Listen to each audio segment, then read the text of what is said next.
دین اسلام میں کوئی زبردستی نہیں ہے، ہدایت صاف طور پر ظاہر اور گمراہی سے الگ ہو چکی ہے۔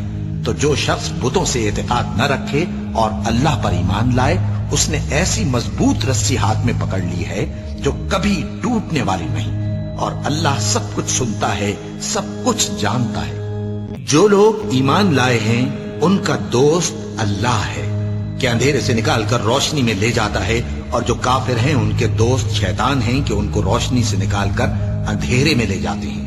یہی لوگ اہل دوزخ ہیں کہ اس میں ہمیشہ رہیں گے۔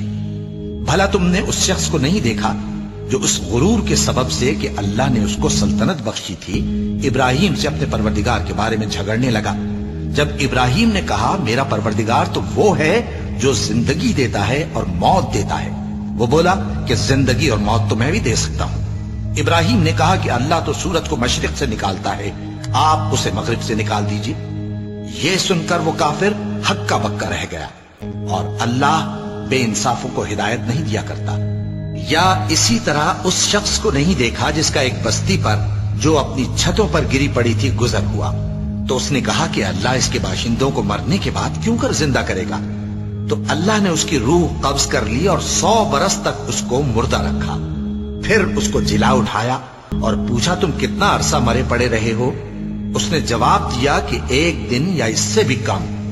اللہ نے فرمایا نہیں بلکہ 100 برس مرے رہے ہو، اور اپنے کھانے پینے کی چیزوں کو دیکھو کہ اتنی مدت میں مطلق سڑی بسی نہیں، اور اپنے گدھے کو بھی دیکھو جو مرا پڑا ہے۔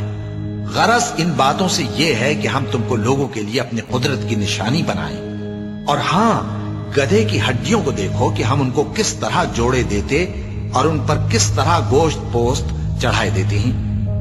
جب یہ واقعات اس کے مشاہدے میں آئے تو بول اٹھا کہ میں یقین کرتا ہوں کہ اللہ ہر چیز پر قادر ہے۔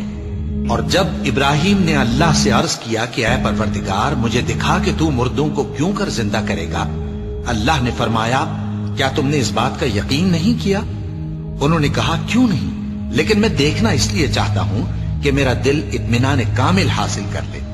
فرمایا کہ 4 پرندے لے لو، پھر ان کو اپنے سے ہلا لو اور ان کے ٹکڑے ٹکڑے کر دو، پھر ان کا ایک ایک ٹکڑا ہر ایک پہاڑ پر رکھ دو، پھر ان کو بلاؤ تو وہ تمہارے پاس دوڑتے چلے آئیں گے، اور جان رکھو کہ اللہ غالب ہے، صاحب حکمت ہے۔